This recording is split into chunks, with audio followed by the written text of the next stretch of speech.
오늘 하나님의 말씀을 함께 나눌 텐데요, 내 안에 계시는 예수 그리스도라는 제목을 가지고 함께 나누려고 합니다. 한번 말씀의 제목을 같이 고백해 보겠습니다. 내 안에 계시는 예수 그리스도. 여러분 안에는 예수 그리스도가 계신가요? 예, 아멘 하셔야죠. 우리 안에는 예수님이 계십니다. 우리가 예수 그리스도의 죽으심과 그 부활하심을 믿고 주님의 자녀가 되기로 결단한 그 이후부터 지금까지 단 한순간도 빠짐없이 예수님께서 우리 안에 계시는 줄로 믿습니다. 우리와 함께 하시고 나를 지키시고 보호하시며 우리의 발걸음 하나하나를 인도하여 주시는 줄로 믿습니다. 급하고 강한 바람처럼이라는 책을 쓰신 그 멜타리라는 그 인도네시아의 한 목사님이 계십니다. 그 책에요, 목사님이 믿음을 갖고 얼마 되지 않았던 어느 날의 이야기를 기록하고 있는데, 목사님께서 사셨던 그 인도네시아의 티모르 지방에서는요, 하나님께서 선교사님들을 통해서 많은 기적과 이적을 베풀어 주셨다고 해요. 목사님께서 이제 목사님이 되시기 전이겠죠. 청년의 때에 교회를 다니게 된 지 얼마 안 되었던 어느 날에 교회에서 주의 만찬을 하게 되었답니다. 그런데 동남아 오지의 시골 마을에서 포도주를 구하는 게 쉽지 않겠죠. 그 동네는 포도가 없답니다. 그래서 이제 집례를 하시는 목사님이 계셨을 텐데, 그 목사님이 어떻게 할까를 고민을 하다가 별 수 없이 예수님께서 가나 혼인잔치에서 물을 포도주로 만드셨던 그 사건을 기억하면서, 또 그 일이 이곳에서도 벌어지기를 소망하면서 그냥 맹물을 항아리에다 담아두고 열심히 기도하셨대요. 그리고 하나님께서 그 물을 포도주로 변화시켜 주시리라고 믿고 이제 주의 만찬을 진행을 합니다. 강대상 앞에 물이 담긴 항아리를 놓고 기도했습니다. 예수님, 주님께서 명령하신 대로 이제 주의 만찬을 시작합니다. 그런데 우리에게 포도주가 없어요. 가나안 혼인잔치에서 그렇게 역사하셨던 것처럼 오늘 이곳에서 이 물이 포도주로 변할 줄로 믿습니다 라고 기도하고 이제 주의 만찬을 시작합니다. 정말 항아리에 담겨진 물이 포도주로 변화됐을 거라고 믿고 주의 만찬이 시작된 거예요. 이제 첫 번째로 주의 만찬을 시작하신 분이 이 멜타니 목사님의 누나의 남편이, 그러니까 매형이도 있죠. 매형이 먼저 주의 만찬을 행하면서 포도주를 마셨습니다. 아직은 믿음이 그렇게 크지 않았던 목사님이 볼 때 매형의 얼굴을 잘 살폈던 거예요. 근데 그 얼굴이 당황하지 않고 좋은 표정이면 정말 물이 포도주로 변한 거고, 그렇지 않으면 아직은 물일 거라고 생각을 하는 거죠. 그런데 이 매형이 포도를 딱 먹고 나니까 표정이 너무 좋은 거예요. 매우 만족하고 감사한 표정이었어요. 그 다음에는 누나가 포도주를 마셨습니다. 가만 보니까 이 누나도요, 동일하게 만족하고 감사한 표정으로 주의 만찬을 잘 행한 거예요. 은혜로요. 이제 기다렸던 멜타니 목사님의 차례가 되었어요. 포도주 잔을 집어들고 목사님께서 조그만 잔에 담아주신 포도주를 들이켰습니다. 목사님이 마신 거는, 이 포도주는 무슨 맛이었을까요? 놀랍게도요, 물맛이었습니다. 물맛이었어요. 깜짝 놀란 목사님이요, 이게 도대체 어떻게 된 일인가 싶어서 주변을 살폈어요. 이거 나만 물맛인가 싶은 거예요. 그런데 다른 사람들 보니까 다 만족하면서 물을 포도주로 변화시킨 하나님께 찬양을 드리고 있는 거예요. 당황스럽죠. 자기가 봤을 때는 분명히 물인데 다른 사람들을 보니까 진짜 포도주를 먹은 것 같은 거예요. 집에 돌아오는 길에 그 믿음이 좋은 매형에게 물었습니다. 매형, 솔직히 한번 얘기해 보세요. 매형이 마신 거 물입니까 포도주입니까? 매형의 대답이 정말 놀라웠어요. 물맛이었어. 그런 거예요. 깜짝 놀랐죠. 당황해서 물어봅니다. 물맛이요? 진짜 물맛이요? 근데 왜 포도주를 마신 것처럼 행동하셨어요? 매형의 대답이요, 이 목사님께는 너무 충격적이었답니다. 나는 내 혀끝의 느낌보다 하나님의 말씀을 더 믿었어. 하나님께서 물이 변화해서 포도주가 되게 해주신다고 하셨기 때문에 나는 그 말씀을 믿고 감사한 거야. 누나에게도 또 물어봤어요. 그랬더니 누나도 물 마셨대요.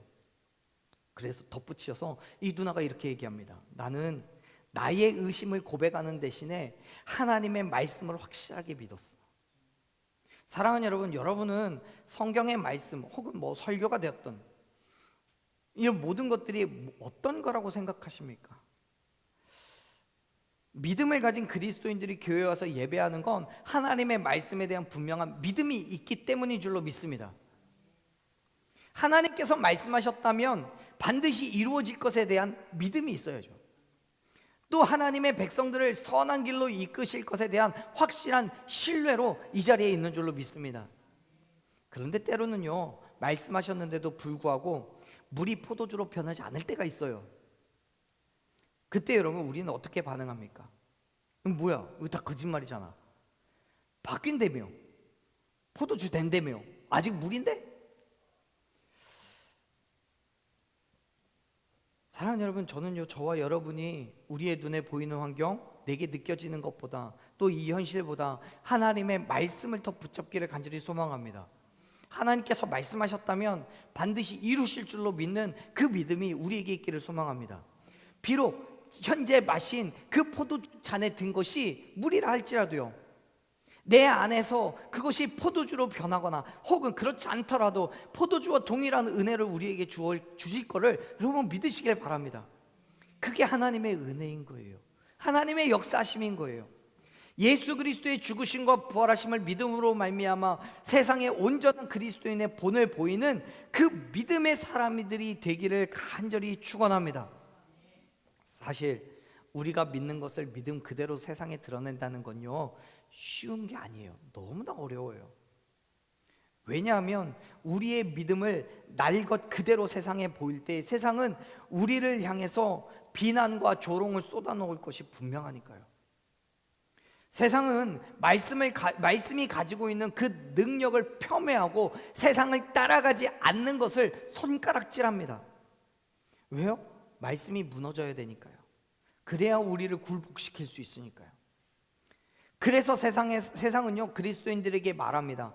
그래, 교회 다녀, 믿음 생활해. 그런데 세상에서는 다른 사람들과 똑같이 살아. 그렇지 않으면 너만 손해야. 끊임없이 우리를 유혹하고요, 시험에 들게 해요. 그건요, 믿음의 연수와는 아무런 상관이 없어요. 심지어 여러분, 목회자들에게도요, 목사님들에게도요, 심심치 않게 발견되는 모습이에요. 뉴스 많이 나오잖아요. 성경에서도요, 아주 잠깐이지만 그러한 모습들이 베드로에게서도 발견이 돼요. 우리가 읽었던 말씀의 배경인 건데요, 11절에서 바울은요, 베드로에게 책망을 했던 사실이 있다라고 고백을 합니다. 그러면서 그 이유를 얘기를 해요. 뭐라고 얘기를 하냐면요, 한번 말씀을 볼게요. 12절 말씀 12절 읽어봅니다.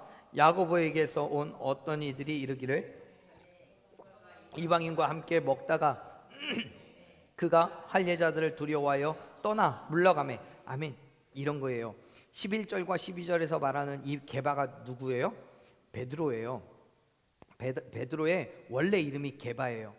근데 이 베드로가 게바죠. 게바가 안디옥에 왔어요.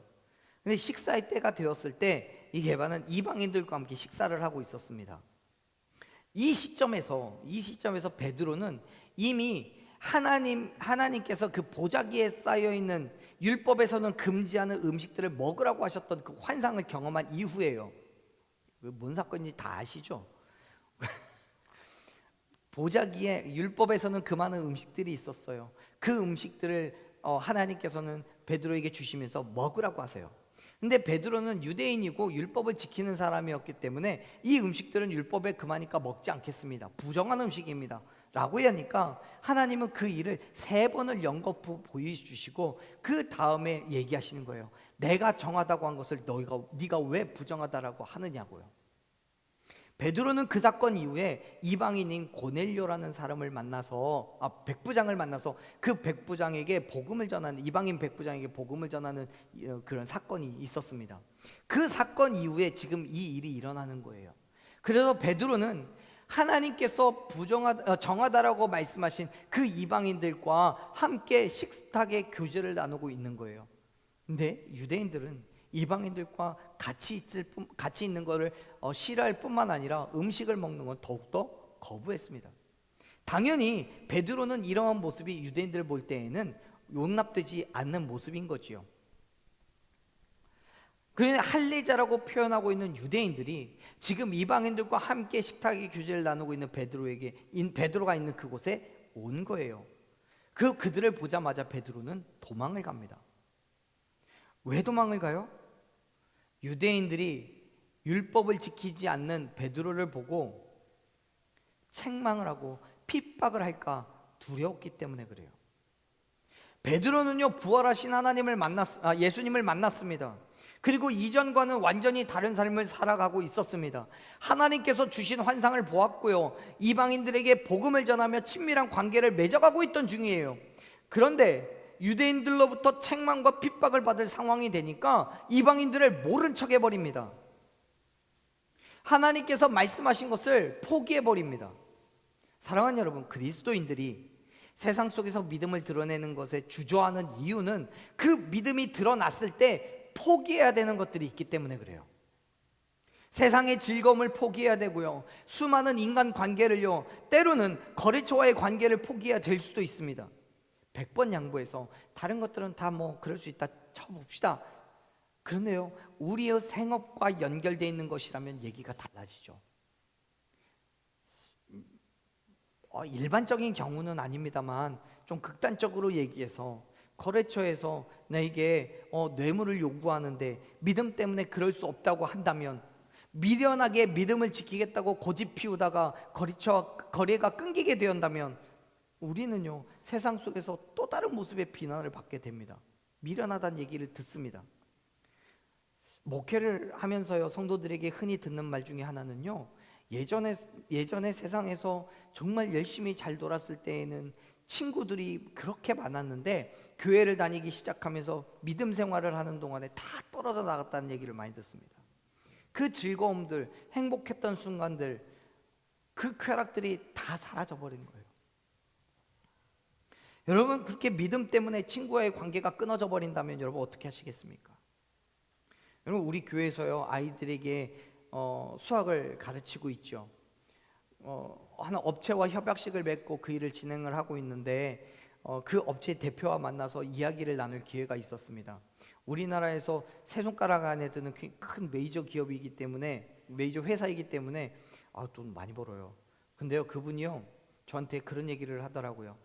이 수학을 교회 아이들에게 가르치기 위해서 한 달이면 1억씩 없어집니다. 그런 얘기. 한 달이면 1억씩 없어진대요. 그래서 그 본사의 직원들은 지금 이 사업을 굉장히 싫어한대요. 왜냐하면 수입이 없어지니까요.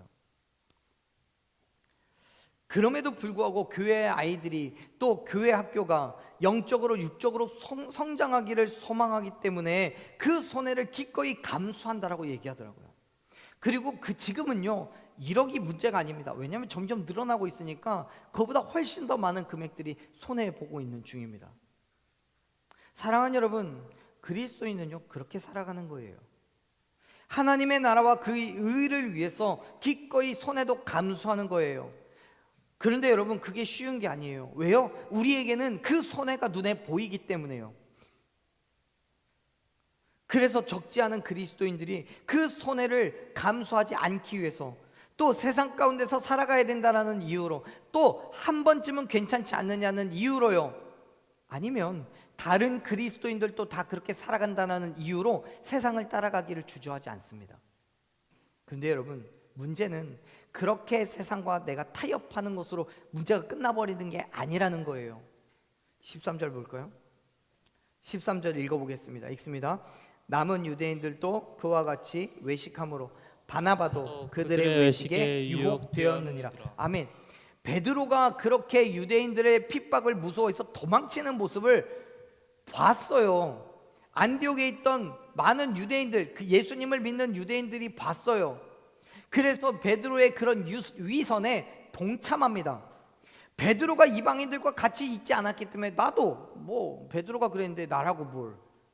심지어는 바나바라는 사람까지도 같은 행함을 보였다라고 성경은 기록하고 있어요. 여러분 생각해 보십시오. 베드로는 당시 초대교회에서 인정받는 지도자 중에 한 사람입니다. 그런데 이 사람이 자신의 믿음과는 전혀 다른 행동을 보이고 있는 거예요. 그러자 이 베드로를 따르는 또 다른 사람들도요, 베드로가 행한 그 모습을 그대로 따라하는 거예요. 사랑하는 여러분, 저와 여러분은 그리스도인입니다. 세상은 우리가 그리스도인이라는 것을 알기 때문에 내가 모든 그리스도인의 대표가 되는 거예요. 즉 사람들은 나를 통해서 그리스도를 알고 우리 교회를 통해서 그리스도인의 삶을 보는 거예요. 그렇기 때문에 우리는 세상의 본이 되어야 되는 거예요. 본이요. 사도 바울은 그런 얘기를 합니다. 고린도전서 11장 1절 말씀에서 분명하게 이야기를 하는데요, 내가 예수님을 본받는 것처럼 너희도 나를 본받는 자가 되라고 얘기합니다. 예수님께서 하나님을 신뢰하고 그 말씀에 순종하는 삶을 살았던 것을 바울이 본받아서 나도 예수님처럼 하나님을 신뢰하고 하나님의 말씀에 순종하는 삶을 살아가고 있어. 그러니까 너희도 나의 그런 삶을 보고 똑같이 살았으면 좋겠어 라고 얘기하는 거예요. 그게 그리스도인이라고요. 사랑하는 여러분, 간절히 소망하건대 세상 속에서 본이 되는 삶을 결단하시기를 바랍니다. 나를 통해서 그리스도인이 어떤 사람인가를 보여주셨으면 좋겠어요. 많은 그리스도인들이요, 힘들고 어렵고 세상 속에서는 많은 것들을 포기해야 되고 책망하고 핍박까지도 감당해야 되기 때문에 그 삶을 포기합니다. 그럼에도 불구하고요, 우리는 그리스도인이잖아요. 이 땅의 모든 그리스도인들이요, 정말 그 모든 삶 속에서 지치지 않고 쓰러지지 않고 그 믿음의 자리를 지켜내었으면 좋겠습니다. 우리가 그렇게 살지 못한다면 내 모습을 보고 또 많은 사람들이 정말 그렇게 살아도 되는 줄 알아요. 13절에 있었던 그 유대인들, 그리고 바나바와 같이요. 사랑하는 여러분, 기꺼이 세상 가운데 믿음을 드러내며 온전한 그리스도인 된 삶을 결단하는 저와 여러분 되기를 간절히 축원합니다. 바울은요, 그렇게 믿음이 없고 세상을 두려워한 베드로를 향해서 강하게 질책하는 거예요. 뭐라고 했다고요? 14절 말씀이요, 한번 읽어봅시다. 14절, 그러므로 나는 그들이 복음의 진리를 따라 바르게 행하지 아니함을 보고 모든 자 앞에서 개바에게 이르되 내가 유대인으로서 이방인을 따르고 유대인답게 살지 아니하면서 어찌하여 억지로 이방인을 유대인답게 살게 하려느냐 하였노라. 아멘. 바울은 이렇게 말하는 거예요. 베드로, 당신은 예루살렘에서 유대인들이 없을 때에는 유대인이면서도 이방인처럼 살아가더니 이제는 예루살렘에서 보수적인 유대인들이 오니까 이방인에게 유대인처럼 살라고 요구하는 거예요. 바울의 눈에 베드로는 유대인들의 시선을 의식하고 있다고 생각한 거예요. 예수님의 가르침대로 이방인을 대했던 그 삶을 포기했어요. 그리고 보수적인 유대인들, 그들이 원하는 대로 자신의 삶을 타협해버린 거예요. 그렇다고 해서 여러분 생각해 봅시다. 성경의 구약은 말할 것도 없고요, 베드로가 살아갔던 그 신약의 전체 시간들 속에서 베드로가 그렇게 살았던 게 20년이 되었겠어요? 30년이 됐겠어요? 고작 지금 이 사건 딱 한 번이에요. 딱 한 번인 건데 바울은 이마저도 용납이 안 되는 거예요. 그리스도인이라면, 정말 예수님이 나를 위해서 죽으시고 부활하신다는 것을 믿는다면 어떤 상황이 되어도, 심지어 핍박과 괴로움이 있고 아픔과 고통이 있어도 그 자리를 포기하지 말았어야 된다는 거예요. 내가 그렇게 살지도 못하면서 어떻게 다른 사람들에게 그리스도인 된 삶을 가르칠 수 있겠느냐고 책망하는 거예요. 어쩌면 제 안에도요, 미처 발견하지 못한 것, 그래서 다른 사람들에게는 믿음의 삶을 강요하지만 정작 아무도 없으면 세상 사람들과 다르지 않는 저에게 보이는 그 삶의 태도가 있을지도 모르겠습니다. 제 스스로를 한번 말씀의 거울에 비춰보면서 날마다 반성하고 날마다 다시 한번 그리스도인의 삶을 결단하며 나아가는데요, 사랑하는 여러분, 우린 연약한 인간이에요. 인간이기 때문에 어쩌면 그럴 수도 있을지도 몰라요. 이 땅에 살아가기 때문에 세상을 쫓아 살아가는 것은 본능과도 같은 것일 수도 있어요. 세상을 떠나서는 우리가 살아갈 수는 없잖아요. 그래서 세상은 우리의 그런 연약함을 알기 때문에 언제든지 자신들과 함께하라고 요구하고, 그래야 이 땅에서 살아갈 수 있다고 자신 있게 말하고 있는지도 모르겠습니다. 그래서 믿음이 있음에도 불구하고 세상의 방법을 쉽게 포기하지 못하는 거예요. 그런데요, 사랑하는 여러분, 간절히 소망하건대 그리스도인 된 삶을 포기하지 마십시오. 야고보서 2장 26절 말씀을 보면요, 행함이 없는 믿음은 죽은 거라고 얘기했어요. 믿음이 있다면 그에 따른 믿음의 행함이 있어야 된다는 것을 여러분 기억하시길 바랍니다. 물론 우리의 행함으로 결코 의롭다 하심을 얻을 수 있는 건 아니에요. 우리의 행함으로 구원이 주어지는 건 아니에요. 바울도요 이렇게 얘기를 해요. 우리 같이 읽었던 본문의 말씀인데요, 16절 말씀 한번 읽어보겠습니다. 16절 읽습니다. 사람이 의롭게 되는 것은 율법의 행위로 말미암음이 아니요 오직 예수 그리스도를 믿음으로 말미암는 줄로 알고. 네, 여러분, 우리가 구원을 얻는 건 율법의 행위로 얻는 게 아니래요. 그럼 뭘로 얻어요? 예수 그리스도를 믿는 믿음으로요. 그 믿음으로 우리는 구원을 얻어요. 좀 더 읽어볼까요?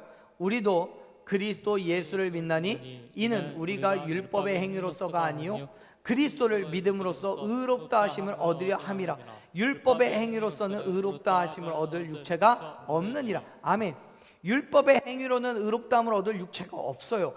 행위로는 안 돼요. 그런데 여러분, 여기서 말씀을 잘 살펴보세요. 그 행위의 기준, 행위의 그 방법, 목적이 어디에 있어요? 율법의 행위에 있어요. 예수님에게 있는 게 아니에요. 우리의 행위는 어디에 있어요? 예수님께 있는 거예요. 그리스도인이어서 그리스도인 된 행함에 있어요. 그래서 야고보는요, 야고보서에서 그렇게 얘기하는 거예요. 너희들이 그리스도인의 믿음이 있다면 그리스도인의 행함이 있어야 된다라고요. 믿음이 있으면 그 믿음에 따른 행함이 있는 거예요. 여기에서 바울이 이야기하는 건 우리 행함은 아무짝에도 쓸데없어, 그냥 믿음만 있으면 돼 라고 말하는 게 아니에요. 믿음이 있다면 그 믿음에 율법의 행위를 하는 것이 아니라 그리스도인의 행함이 있어야 되는 거예요. 믿으시길 바랍니다. 여러분, 예수 그리스도의 죽으심과 부활하심을 믿는다면 그 믿음으로 행하는 그 믿음의 행함이 저와 여러분에게 있기를 간절히 소망합니다. 만일 믿음이 아니라 율법을 지킴으로써 구원을 얻는다고 한다면, 율법의 행위가 우리에게 있다고 한다면 어떤 문제가 생기는 겁니까? 17절 보면 이렇게 말하는데요, 17절에서 사도 바울은 강력하게 선포합니다.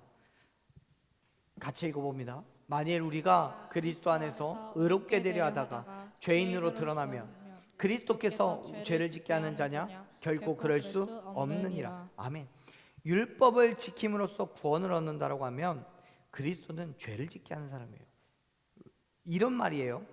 만약 의롭게 되는 것이 하나님을 믿는 믿음으로 되는 게 아니라, 또 그 믿음의 행함으로 되는 게 아니라 율법, 믿음과는 전혀 상관없는 그냥 규례를 지키는 것으로서 구원을 얻는다라고 한다면, 의롭다함을 얻는다라고 한다면, 그리스도를 믿음으로써 의롭게 된다고 생각한, 그래서 율법을 아예 지키지 않았던 그 사람들은 죄인일 수밖에 없다는 거예요. 그러면 결국 예수님은 당신을 믿는 모든 자들에게 죄를 짓게 하는 사람이라는 거예요. 그런데 여러분, 그렇습니까? 정말 예수님은 우리에게 죄를 짓게 하는 사람입니까? 아니잖아요. 결코 그럴 수가 없어요.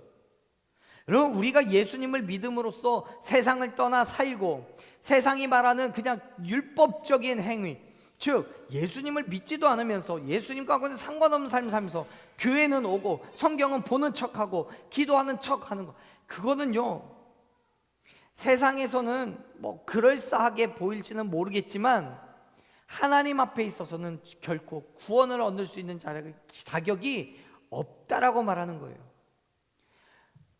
예수님은 우리를 죄인으로 만들기 위해서 이 땅에 오신 게 아니에요. 오히려 썩어져가는 이 세대를 우리에게 본받지 말라고 말씀하고 계심을 믿으시길 바랍니다. 오히려 진짜 죄인은 예수님으로 인해서 율법을 버리고 자유를 얻었음에도 불구하고 다시 율법으로 돌아가려는 사람들을 말하는 거예요. 바울은 설명합니다. 18절 말씀 읽어볼게요. 18절, 만일 내가 헐었던 것을 다시 세우면 내가 나를 범법한 자로 만드는 것이다. 아멘. 율법 때문에 죄인이었던 바울이었어요. 예수님을 믿기 전에는 율법의 행위만 바울에게 있었어요. 그런데 예수님을 믿고 난 이후에 바울은 어때요? 자기에게 있었던 그 모든 것들을 다 버렸어요. 헐어버렸어요. 그런데 이제 다시 그것을 세우려고 한다면, 하지 않았던 그 율법을, 지키지 않았던 그 율법을 이제 다시 지키려고 한다면 내가 나를 범법한 자로, 하나님 앞에서 죄인으로 만드는 것이라고 지금 이야기하는 거예요. 여러분, 갈라디아서 5장 1절 말씀을 보면 사도 바울은 이렇게 선포합니다. 그리스도께서 우리를 자유롭게 하시려고 우리에게 자유를 주셨어요. 그렇기 때문에 굳건하게 다시 서서 다시는 종의 멍에를 매지 말라라고 말씀하셔요. 우리가 예수님을 믿기 때문에 예수님 안에서 우리는 자유를 얻게 된 줄로 믿습니다. 진리가 너희를 자유케 하리라고 말씀하셨잖아요. 예수님 때문에 우리는 자유를 얻었어요. 사랑하는 여러분, 예수 그리스도의 죽으심과 부활하심을 믿음으로 인하여서 우리가 참된 자유를 얻었고 구원을 얻었다면 더 이상 율법에 얽매이지 마십시오. 예수 그리스도 안에서 완전한 자유를 경험하는 저와 여러분이 되기를 간절히 축원합니다. 그런데 매우 흥미롭게도 바울은요, 자신도 하나님 앞에서 온전한 사람이 아니라고 고백을 해요. 19절 말씀 읽어볼게요. 읽습니다. 내가 율법으로 말미암아 율법에 대하여 죽었나니 이는 하나님에 대하여 살려 함이라. 아멘. 유진 피터슨이라는 목사님이 쓰신 그 메시지라는 성경 번역의 책을 보면요, 지금 이 말씀을 이렇게 쓰고 있는데요, 한번 읽어드려 볼게요. 나는 율법을 지키려고 애쓰고 하나님을 기쁘게 해드리려고 고심했지만 뜻대로 되지 않았어요. 그래서 나는 율법의 사람이 되기를 포기했어요. 그것은 오히려 하나님의 사람이 되기 위해서예요. 율법의 행위를 지켜 행한다고 그건 하나님의 사람이 되는 것이 아니라는 거예요. 바울은 스스로 율법을 살아가기를 포기했어요. 당시에 유대인들이 지켜 행해야 한다고 말했던 613가지의 율법을 거기에 목숨을 걸지 않아요. 지키지 않아요. 그렇다고 해서 이 바울이 구원을 얻지 못해요? 아니에요. 여전히 구원을 얻어요. 왜요? 하나님 때문에, 예수 그리스도의 죽으심과 부활하심을 믿기 때문에요. 사랑하는 여러분, 그리스도인은요, 예수님께서 자기 안에 살아계셔서 활동하시도록 그 자리를 내어드리는 사람입니다. 그렇기 때문에 나를 대신해서 죽으신 예수님께서 내 안에 살아계시기 때문에 더 이상 나는 내 자아를, 내 욕심을, 내 만족을 주장할 수가 없는 거예요. 그래서 바울은 뭐라고 얘기합니까? 20절에서 그렇게 얘기하잖아요. 20절 한번 읽어볼까요? 내가 그리스도와 함께 십자가에 못 박혔나니 그런즉 이제는 내가 사는 것이 아니요 오직 내 안에 그리스도께서 사시는 것이라. 이제 내가 육체 가운데 사는 것은 나를 사랑하사 나를 위하여 자기 자신을 버리신 하나님의 아들을 믿는 믿음 안에서 사는 것이라. 아멘. 여러분, 바울은 얘기합니다. 내 안에 그리스도께서 사신다고요. 그런데 여러분, 사도 바울은 예수님이 내 안에서 사시게 하는 그 방법이 뭐라고 얘기합니까? 내 안에 예수님께서 계시게 하는 그 방법이 뭐라고 얘기해요? 나를 죽이는 거예요. 나를 죽여요. 예수님께서 내 안에 사시기 위해서는 내가 죽어야 돼요. 내가 십자가에서 못 박아 죽어야지만 비로소 나는 없고 내 안에 오직 예수 그리스도가 살아 계신 줄로 믿으시길 바랍니다. 사실 그리스도인이 되었다는 것은 이미 십자가에서 죽었다는 거예요. 그것을 우리가 믿음으로 인정하지 않기 때문에 우리의 생활 속에서 예수님의 능력이 나타나지가 않는 거예요. 사랑하는 여러분, 내가 십자가에서 죽었다는 사실을 인정하시기를 바라요. 예수님과 함께 나는 십자가에서 죽었고, 20절 말씀을 잘 보세요. 산 건 누구만 살았어요? 누가 살았어요? 예수님만 사셨잖아요. 나는 여전히 죽어 있는 상태예요. 내 안에 내 자아가 죽었고 내 욕심이 죽었고 내 만족이 죽었어요. 그리고 예수님이 내 안에 사셔서 예수님의 자아로, 예수님의 유익으로, 예수님의 만족으로, 예수님의 욕심으로 살아가는 것이 그리스도인의 삶인 줄로 믿으시길 바랍니다. 이 땅에서요, 내가 살아가면 힘들고 괴로울지라도요, 내 안에 그리스도께서 사신다면 그분이 나의 모든 것을 책임져 주시는 거예요. 그렇기 때문에 우리의 마음에 슬픔이 있어요, 괴로움이 있어요, 아픔이 있어요, 고통이 있어요. 예수님이 계시는데, 예수님 때문에 우리가 완전한 만족을 얻고 유익을 얻고 평안으로 가득 차게 될 줄로 믿습니다. 그것이 예수님 때문에 얻어지는 만족인 거예요. 할렐루야. 우리의 삶의 모든 영역들요, 우리가 먹고 마시고 자고 입고 놀고 공부하고 살아가는 모든 영역들을, 그 필요를 채워주시는 분이 바로 예수 그리스도임을 믿으시길 바랍니다. 근데 그걸 언제 채워주신다고요? 내 안에 살아 계셔야 채워주시는 거예요. 내 안에서. 사랑하는 여러분, 지금 예수 그리스도로 인하여서 풍성한 삶을 살아가고 계십니까?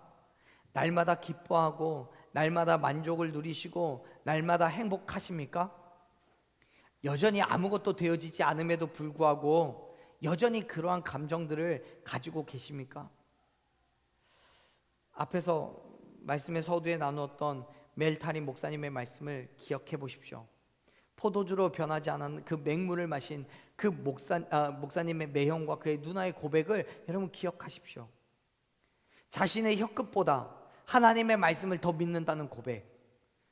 하나님께서 물을 변화해서 포도주로 되게 해주신다고 하셨기 때문에 지금 내 이 혀끝에서는 물맛이 느껴지지만 그럼에도 불구하고 이건 포도주야라고 고백하는 그 고백이요. 목사님의 누나는 그렇게 고백을 했죠. 자신의 믿음을 의심을 고백하는 대신에 하나님의 말씀을 붙잡았다라고요.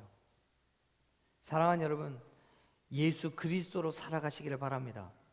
예수 그리스도의 죽으심과 부활하심을 믿음으로 완전한 그리스도인된 삶을 결단하는 저와 여러분 되기를 간절히 축원합니다. 우리의 연약함, 나의 죄의 습관 때문에 예수님께서 주관하시는 그 삶의 자리를 빼앗고 내가 스스로 삶의 주인으로 나서서 내 자아와 내 욕심과 내 만족을 위하여 살아가지 마십시오. 그렇게 되면 예수님께서는 내 삶 속에 여전히 계신다고 할지라도 예수님이 아무런 당신의 주권을 행사하시지 않으시는 거잖아요. 그러면 우리는 또다시 삶의 균형을 잃고요, 좌절하고 낭망하고 실망을 경험하게 되는 거예요. 왜요? 내가 하려고 하니까. 사랑하는 여러분, 매일매일을 내 안에 계신 예수 그리스도께서 마음껏 일하실 수 있도록 기꺼이 여러분의 자리를 내어드리시기를 바랍니다. 성령의 지배를 받으며 예수님의 행함을 쫓아 살아가십시오. 내 자아를 죽이고 내 욕심과 자랑도 내려놓고 오직 예수 그리스도를 나의 주인으로 인정하며 예수님께서 나에게 모든 것을 행하실 수 있도록 그 자리를 내어드리십시오. 물론 그 쉽지 않아요. 세상에서는 여전히 부족한 게 보이고요, 내가 부족한 게 보이고요, 그 필요를 채우기 위해서 나는 노력을 해야 되겠고요, 이게 없으면 마치 죽을 것처럼 느껴지고요, 내겐 욕심도 있고 만족도 필요하니까요. 하지만 사랑하는 여러분, 내가 살아서 움직이는 것이 아니라 오직 예수 그리스도께서 내 안에 살아 역사하시는, 그래서 내 모든 자아를 죽이고 욕심과 자랑도 다 버리고 오직 예수 그리스도로 인해 살아갈 때 부어주시는 하나님의 놀라운 은혜와 그의 축복과 그의 섭리를 경험하는 저와 여러분 되기를 간절히 축원합니다. 그게 그리스도인인 거예요. 그렇게 나를 사랑하사 나를 위하여 자기 자신을 버리신 하나님의 아들을 믿는 믿음 안에서 살아가며 하나님의 놀라우신 은혜로 하루하루가 기쁨과 만족과 위로와 평안이 넘치는 저와 여러분의 삶이 되기를 간절히 축원합니다. 우리 찬양을 함께 우리의 믿음을 고백하며 나아갔으면 좋겠습니다. 사랑하는 여러분, 우리 안에 예수 그리스도께서 계실 때 우리의 삶의 모든 것에 유익을 누릴 수 있다는 것을 기억하십시오. 내 손으로, 내 힘으로, 내 능력으로 뭔가 해보려고 하죠. 안 돼요. 세상은요, 나보다 뛰어난 사람 너무나 많고요, 내 힘보다 능력 있는 사람 너무나 많아요. 그 사람들을 내가 뛰어넘는다는 건 쉽지 않아요. 하지만 여러분, 내가 예수님을 의지할 때, 예수 십자가를 바라보며 나아갈 때에 그 모든 것들을 감당할 수 있음을 믿으시길 바랍니다. 우리가 세상을 쫓아 살아가지 않기 때문에 세상의 비난과 책망을 받을 수도 있겠지만, 그럼에도 불구하고 믿음을 포기하지 않고 온전한 그리스도인 된 삶을 살아갈 때 진정한 유익을 누리게 될 줄로 믿습니다. 왜요? 예수 그리스도께서 내 안에 사시기 때문에요. 나의 왕, 나의 노래, 나의 생명, 나의 기쁨, 나의 힘, 나의 검, 나의 평화, 나의 주인이 되시는 예수 그리스도께서 나와 함께 하시기 때문에요. 내 안에서 함께 계신 예수 그리스도에 인하여서, 예수 그리스도로 인하여서 세상에서 승리하며 완전한 기쁨과 평안을 누리는 삶으로 나아가는 저와 여러분이 되기를 간절히 소망합니다.